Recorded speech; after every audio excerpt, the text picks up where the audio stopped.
Warning. The following content addresses issues of misinformation, misinterpretation of official documents, and the impact of rumor-based narratives online. This video is intended for critical discussion and analysis. This content is not intended to target, harass, or speak negatively about any individual. Please do not contact, harass, or direct hostility toward anyone discussed or implied in this video.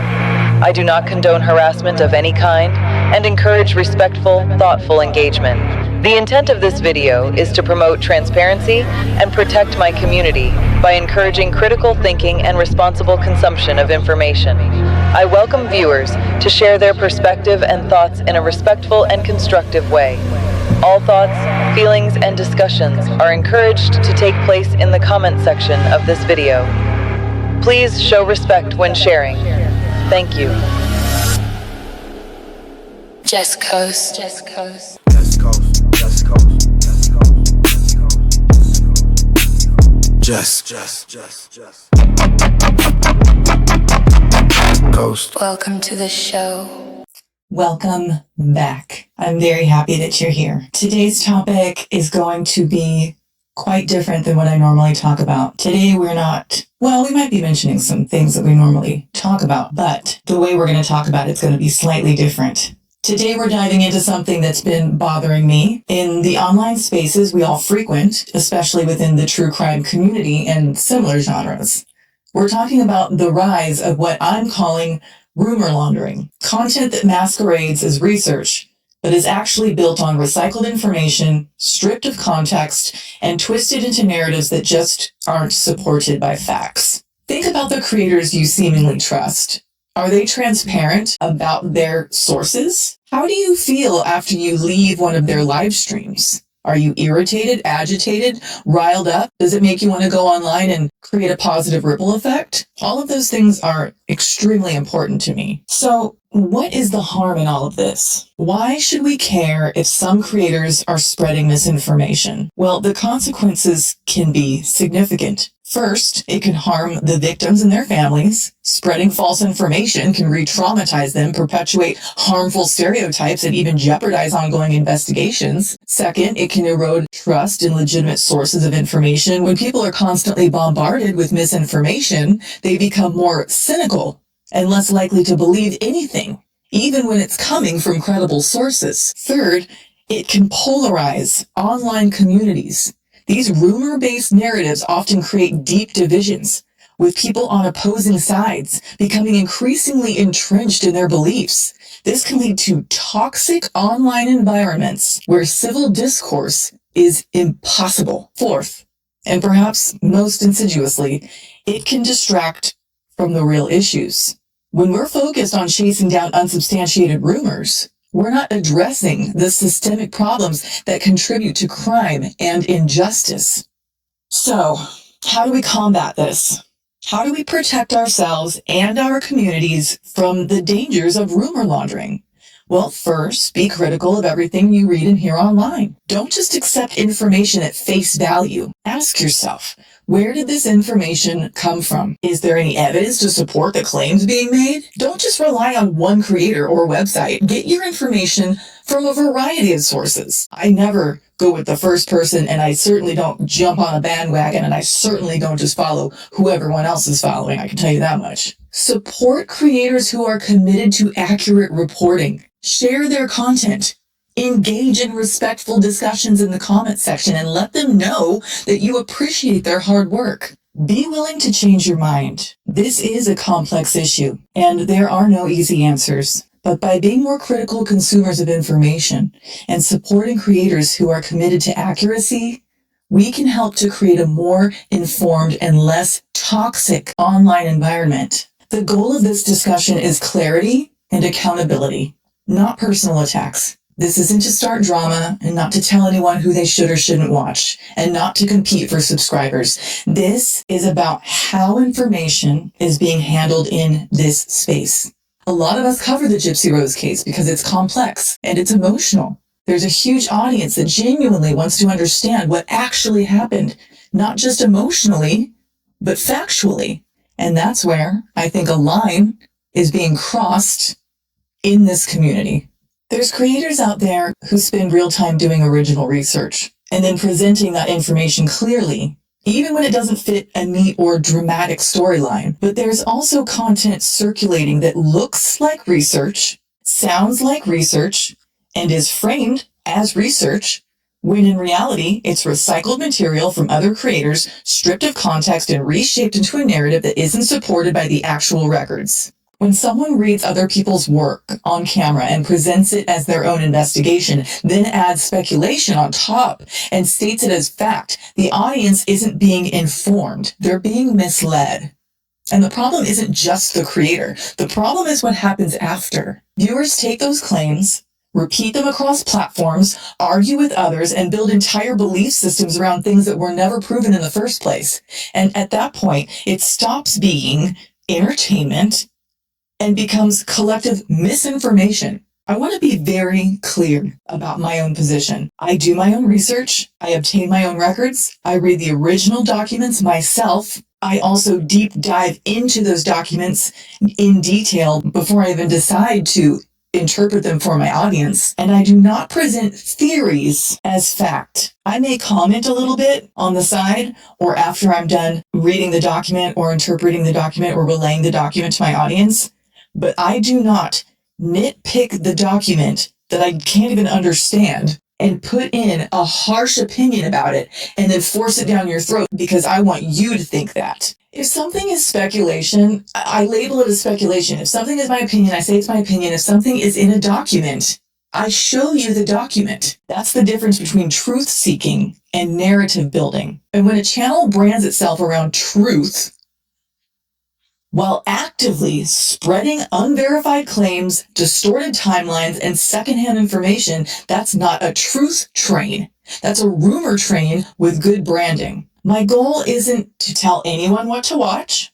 Watch whoever you want. Support whoever you want. Seriously, genuinely. But if you're here because you genuinely want facts, records, and verifiable information, then you deserve creators who respect the difference between this is documented and this is my interpretation of a document. And they don't even know what they're talking about. Documents have structure. They have a legal meaning. They exist within systems, medical, legal, institutional. And if you don't understand those systems, you can take something real and turn it into something completely false without ever even realizing it. This is a bigger problem than rumors because it's more harmful than just gossip. When you're using real documents as props while telling a story that the documents don't support, your audience now hears, I heard it from official records. And now people think they're informed when they're actually confidently misinformed. That's the danger zone. Not this feels right to me, but I don't know what this document means, but I'm going to tell you what it means anyway.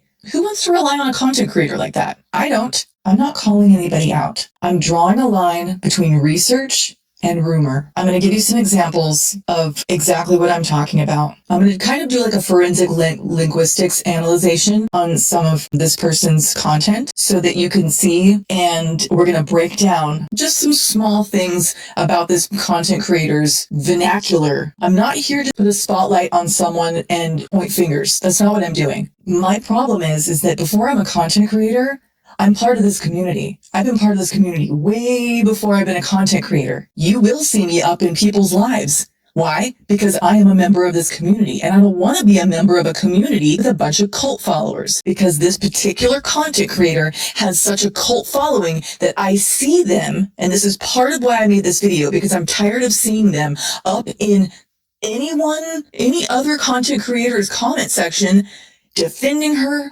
arguing, berating the content creator whose video they were watching. You see them all up in people's grills everywhere else saying, oh, they're the GOAT, they're the best, they're the this, they're the that. They're not, though. They're not. I don't know what it is about this particular content creator that made y'all so convinced, but that's literally what a cult is. If you look at it from the outside perspective and you're not all hypnotized, which is literally what it's doing, the way she words her videos, the way she chooses to speak, the way she chooses to line her words up, the words she chooses to speak when she is talking about things that she should know better about, the way she breaks down documents, making it sound like she knows exactly what she's talking about because it's the way she says it, is literally a type of hypnotism that draws her audience in and makes them think that she is the one and only. None of this video is made to make anyone feel a certain way. That's the last thing I want to do. Listen, I'm not trying to be the leader of a community. I'm just trying to make sure that the community that I'm a part of are aware of what's going on around them. I put out a few polls on YouTube before I made this video because I just wanted to see where people's minds were at, because I wasn't going to bother making this video for a bunch of people who were just going to be like, no, I don't care what I watch. I just want the entertainment. But it turns out all except one poll had 100% of the right answer. I mean, it's not right or wrong, but it was like, they all said basically like they want truth, they want accuracy, they want people who do research. I asked if you had a content creator who was doing research about you or who was making a video about you, would you want them to just come up here and read documents all willy-nilly and misinform the public and start rumors about you? No, of course you wouldn't. And that's why I think it's important that no matter who we're talking about, I don't care if we're talking about Gypsy Rose, I don't care if we're talking about Sarah Boone, I don't want to come up here and start spreading rumors about anybody, especially about Gypsy Rose. She's still alive. She's still alive. Imagine if it was you. Yes, she did deplorable things. She did awful things. I'm not discounting that by any means. She's disgustingly disturbing in so many ways. But I can tell you this much. There's worse people out there. Oh, I know you don't want to hear that, but there are. There are worse people out there. Gypsy Rose just keeps putting herself out there for us to talk about. And then, of course, it's kind of fun because the content of it is so cringy. It's not as exciting if it's about somebody who didn't dress up and put on a whole bunch of wigs and stuff. I'm not a professional anything. I'm just a hypersensitive person who wants good things in the universe. I just want a positive ripple effect. Your vibrational waves are sent out miles beyond your own physical body, and you don't even have to be doing anything. It's your mind frame that creates the vibrational impact on the world. I don't want to be part of a community that's creating a negative vibrational impact on the world. I just don't. And whether you believe it or not in that type of thing, it's still happening. You don't have to believe it, but it's still happening. Think about the way some creators frame their content. It's often presented as exclusive, or the truth they don't want you to know, or the real story the mainstream media is ignoring. Have your notifications on. You're not going to want to miss it. Not going to want to miss that at all. All right. It's going to be a really big deal. We will be going live. Mitch will be with me. We'll be going over a lot of things. Bring your questions. That kind of language is designed to create a sense of urgency, exclusivity, and distrust, making it harder for people to critically evaluate the information being presented. Now, let's talk about what real research actually looks like. I'm not saying this to pat myself on the back, but to illustrate the contrast with this rumor laundering phenomenon. And I'm going to reveal this because I think it's important. I think it's time. I'm pretty sure, based on firsthand accounts, that there was some kind of sexual abuse that went on in the Petrie household. So I don't want to get too much into the masturbation at 4 years old, but yeah, that's a sign of SA. It is. I don't know what to tell you. It is. Next, Becca will tell her audience why they should believe Dee Dee was sexually abused. When we look at any individual, when we're looking at any individual about why they do stuff, why do they lie? Why did Dee Dee, even from high school, where she was kind of like this person that embellished a lot? She liked to tell stories like, I know the lead singer of that band, or that guy's, this famous certain guy is my boyfriend. And her friends report, because Dee Dee was so sweet and so kind and so generous, they overlooked that she did that. They're like, oh, that's Dee Dee, right? They kind of knew, that's not true, but they let it go. So as a teen, as an adolescent, Dee Dee was doing this kind of embellishing. And that's why I shared with you about that sexual abuse part, because I think we've got to look at Dee Dee as a very damaged person. And I think that you need to know that.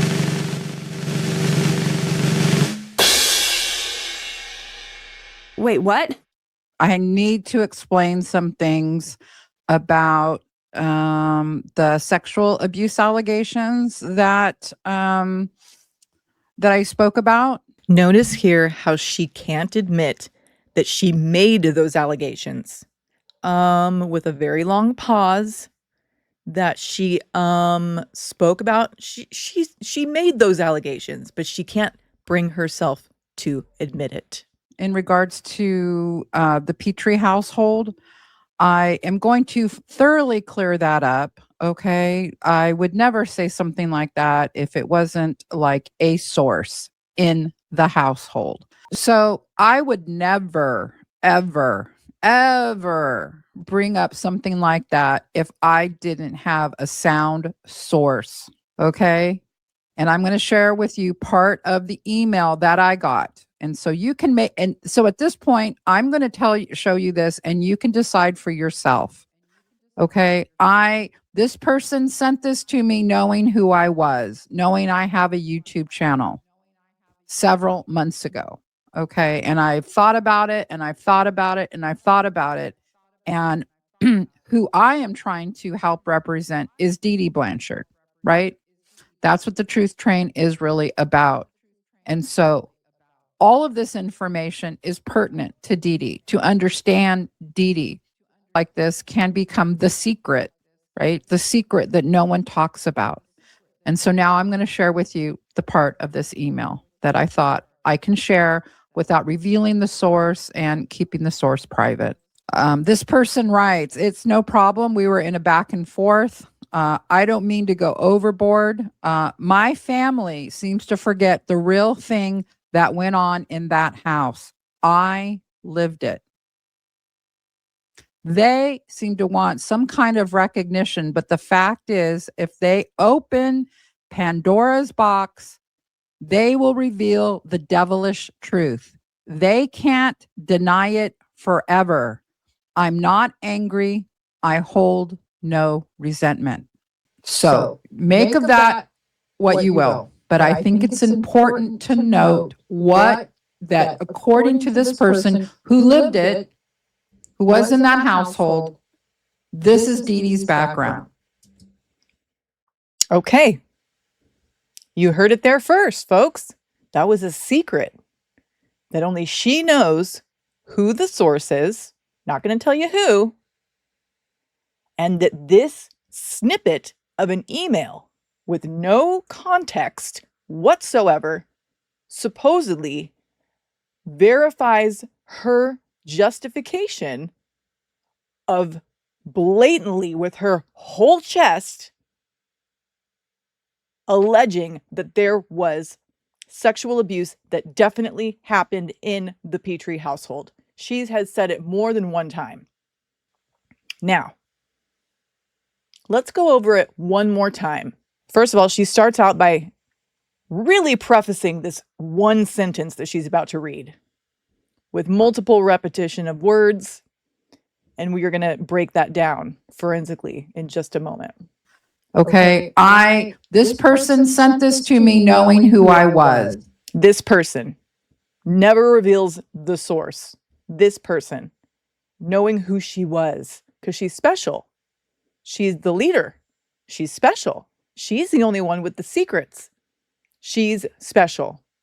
They only sent it to her out of the bajillion content creators out here who are dedicated to revealing all of this gypsy information to everybody, okay? And so all of this information like this can become still the going. secret. Still going. Still going. Not even, just show it. This person writes, "It's no problem. We were in a back and forth. I don't mean to go overboard. My family seems to forget the real thing that went on in that house. I lived it. They seem to want some kind of recognition." Why'd she pause so long before she said that last statement? Let's hear what she just said.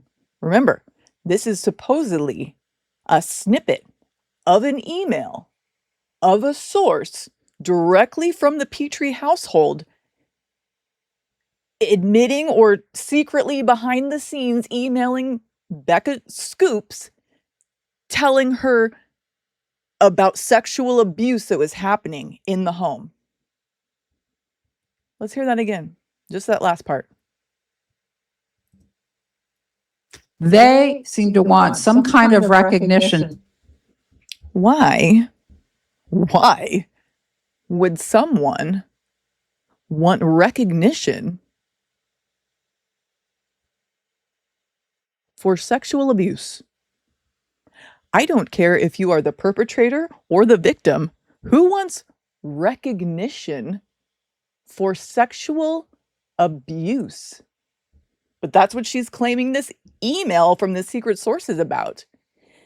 These are the things I notice her audience members do, which is hang on to her every word and then go out on the internet and start spreading her rumors that she's been telling them.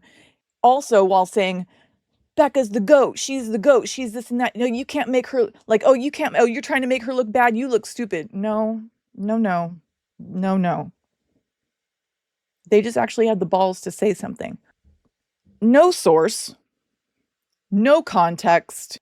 Listen, I'm going to go on my computer. I'm going to type up some vague ass bullshit that has absolutely no context and could mean absolutely anything. I'm going to snip it out and I'm going to paste it onto some fancy backdrop. And I'm going to be like, listen, you guys,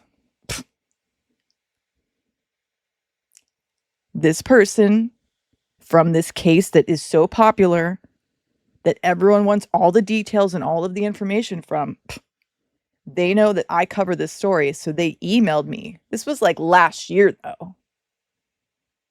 And they told me all of the truth of all of the dark secrets that we've all been wondering. I just never told you guys because I didn't feel it was right. But since I did slip something out the other day, I guess I'll show you a snippet of this source's email in regards to this. I'm not going to show you the whole email because for privacy reasons, because I'm on the side of the person, of the victim. So what I did was I took just the beginning part before she even read the snippet, okay? With pauses and everything in it. This is a very strong sample for linguistic analysis, and you're right. There's a lot going on structurally that's worth unpacking. Core structural pattern, authority without verification. The speaker spends most of the time establishing credibility instead of delivering information. Key line, I would never, ever, ever bring up something like that if I didn't have a sound source. This is a classic preemptive credibility shield.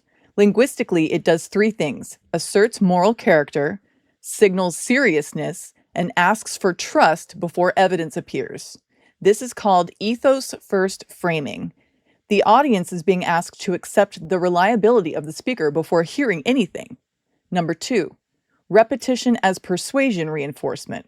Notable repetition patterns. Ever, ever, ever. I thought about it, and I thought about it, and I thought about it. Knowing who I was, knowing I have a YouTube channel. This is not informational repetition. It's emphasis building repetition. Functionally, it creates emotional weight, perceived sincerity, and a sense of gravity, which a lot of her content does. But it does not add clarity. This is called effective reinforcement through repetition. It strengthens feeling, not meaning. Number 3, narrative suspense construction. Notice how long it takes before anything is actually said.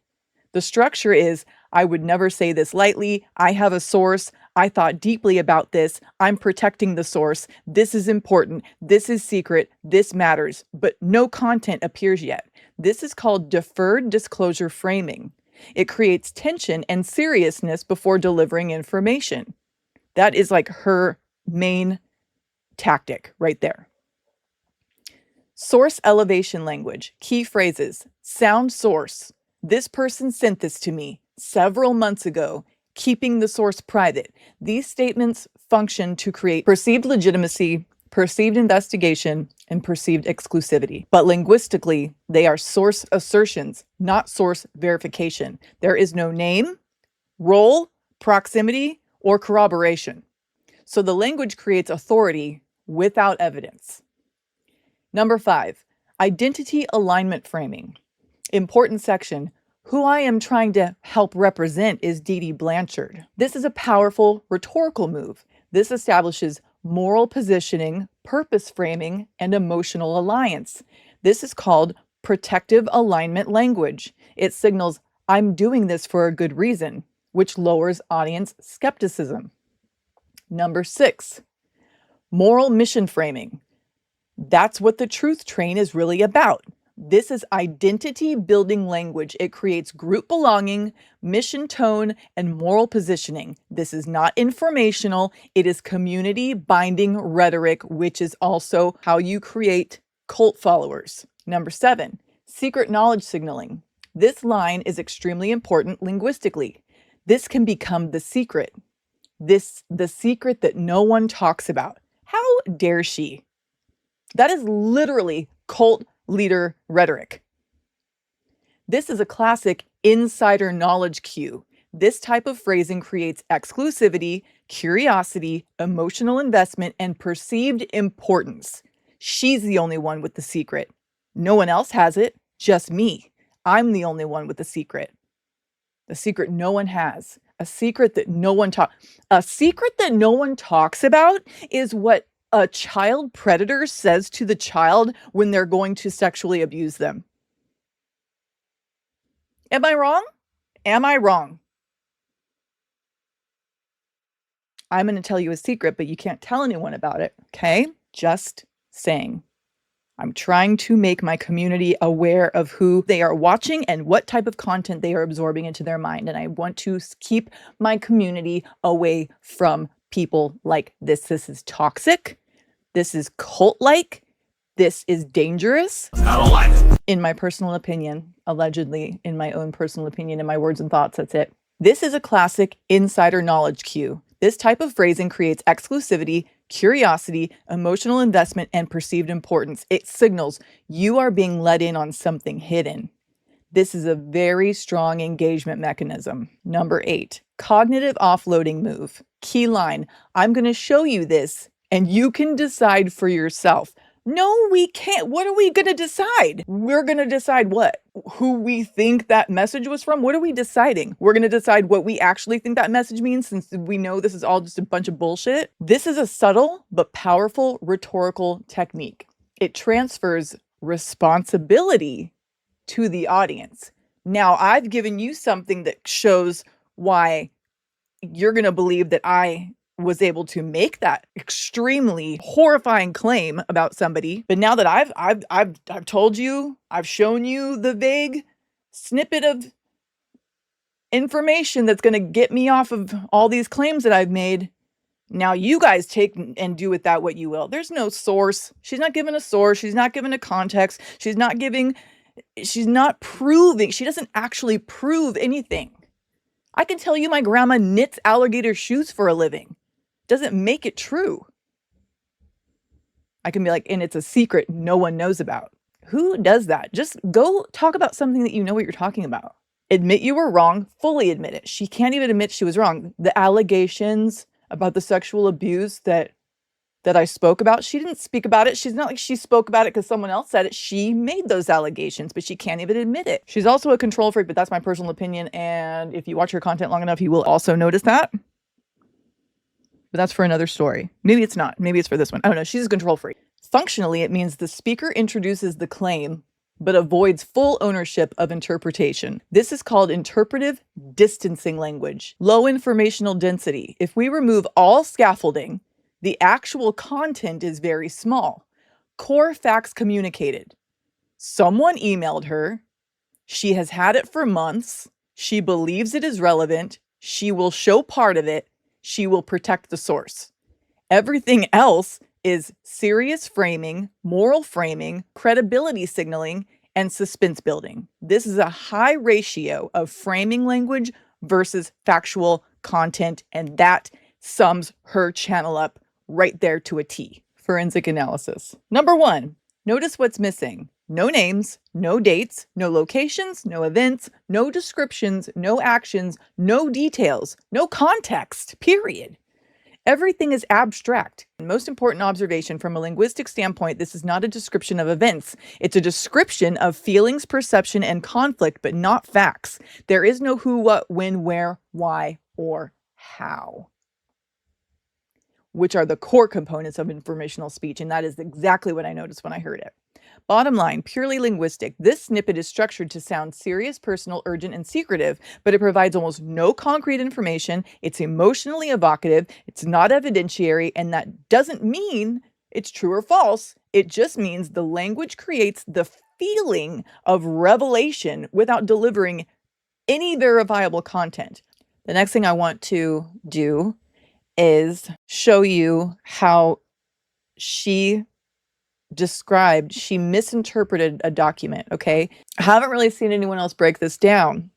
I never would have even thought to break it down because who cares about it? But since I watched Becca break it down and get very intensely serious about it, even arguing, going back and forth, playing snippets of Brie on something that she was on there explaining it. So in the next video, we're going to break down how she explained that document to her audience. And then I'm going to tell you exactly what it actually means. And the reason it's important to me, and I'm not doing this to I'm not saying, look at Becca, she's a horrible person. I don't know. Maybe she's Glinda the Good Witch on the outside of YouTube. I don't know. I don't hang out with her on outside of YouTube. All I know is you're affecting my community in a negative way. You're feeding them misinformation. You don't understand the documents that you break down, but she's not about feeding her audience actual information. She's about making her audience feel like she's the only one who has the answers. And she's the only one who has all of the inside actual scoop. She's the only one who breaks it down to where she knows why this happened. Gypsy's a liar. Dee Dee's dead. She even lied about having her husband on as during a live. Everyone got so excited, not me, but everyone got so excited that Mitch, her husband, was going to be on live with her. She made a big old stinking deal about it. Have your notifications on. You're not going to want to miss it. Not going to want to miss that at all. All right. It's going to be a really big deal. We will be going live. Mitch will be with me. We'll be going over a lot of things. Bring your questions.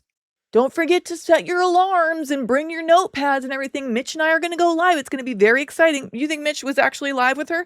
No.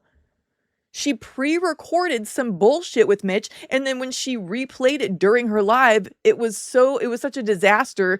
Barely anything was even talked about. But she's such a control freak.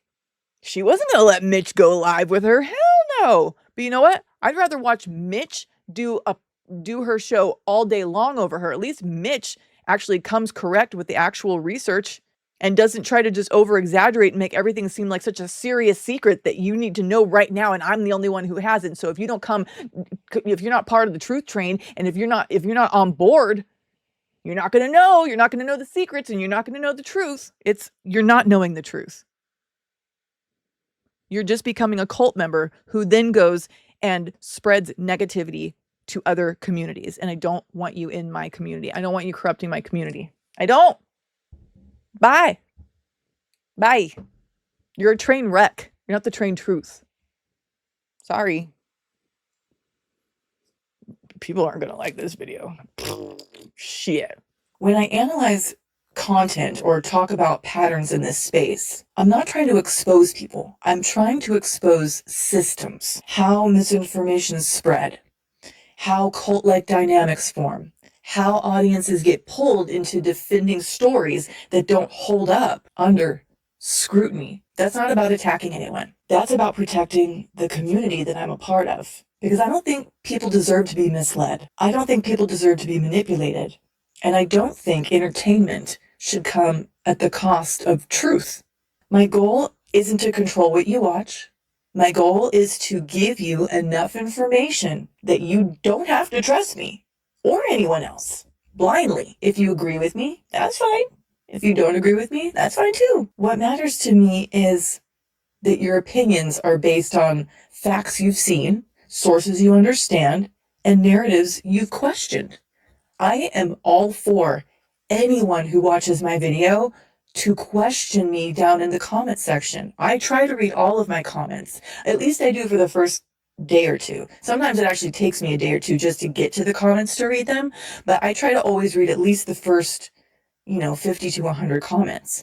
I am so excited when someone has a suggestion for me, when people fact check me, or what will usually happen is like, I'll make a video and I'll be talking about something and I'll say like, I don't know if this was this or that was that. And then people will give me the answers down in the comments. I adore that. I absolutely live for that. I am all for constructive criticism. I am all for fact checking. I am all for all of that, but in a respectful way. I don't mind anyone. If you have a suggestion, cool, but be polite about it. I mean, try. Sometimes y'all leave comments and you're talking about Gypsy or Sarah Boone and you don't say that. And I think you're talking about me and I'm like, wait. And I'm like, what did I do? But then I realized, oh, okay. It takes me a minute. So that's a suggestion. If you guys have something nasty to say about Gypsy or Sarah Boone or anybody in someone's video, make sure you say that you're talking about them. Because if it's the same gender as the person whose video you're watching, sometimes I'm like, I did what? But you know what I do? I still thumbs up it and I still heart it because I appreciate that comment. And I'm always glad that I do, because I'll go back later and be like, oh, I misread that. I am a part of these communities. You will find me all day long as YouTube actually tells me that, there's a live going on. You will see me up in AG's lives every time. You will see me up in Jumpsuits lives. You will see me up in YouTube Streets lives. You will, because I love being a part of this community. And those are the best ones. AG Tactical is the best content creator on this platform. Jumpsuit Pablo comes in a very close second. And I would have said Jumpsuit's first, but Jumpsuit doesn't really engage with his audience anymore. AG's doing lives like at least once a week. You can go to him, go to his page, his channel, and be a part of a community, not just an outside spectator. Not only that, he's the only person on YouTube or in life in general who I've ever heard speak that literally takes the words out of my mind and says them out loud, which is kind of wild because I'm crazy. But literally, like, we are on the exact same page. Like, anything I think he says out loud, and it's always been that way. I've followed him for about 2 years now. I'm a paid member to his channel. Anyone who I watch every single one of their videos, I'm going to pay to be a member of their channel. Anytime I go up in someone's live and I comment, because trust me, you are going to see me up in people's lives. If you're part of that community, you will see me up in there, and I will be flapping my gums because I cannot control myself. Because I love being a part of the community. Like, I wish we could all hang out. I know that's wild, but I do, for about an hour, and then I'll be over it. Just for an hour, and then I'll want everyone to leave. If you need suggestions on people to follow for content, I'm going to tell you. AG Tactical, Jumpsuit Pablo, YouTube Streets, right there. Those are great communities to be a part of. Those are fun. Those are fun communities, and those people are real. They're never going to lie to you. They're never going to bullshit you. They're going to keep it real all day, every day. They're not perfect. They're not perfect by any means. They mispronounce things all the time. But what they are is genuine. What they aren't is a cult leader. What they aren't is trying to feed you a bunch of bullshit while telling you it's actual fact. They are lighthearted and fun to listen to, fun lives to go into. And those are my top 3 that I would recommend. Those are my top 3 probably. I mean, I literally subscribe to so many people. But as far as like this community where we talk about things like true crime and court cases and stuff like that, those are the top 3 that I would recommend. Those are definitely the top 3, and then of course after that you have like your actual real news sources. Although Live for Myself is pretty good too, but I don't really watch him anymore because he changed his theme song a long time ago and I don't like the new one. That's how weird I am. On the next episode. Are you putting words in my mouth right now? Because I didn't say that. I'm asking you a question, that's all. Are you sacrificing your own morals and stance on child predator behavior when it's clear as day he admits it and says he'll do it again?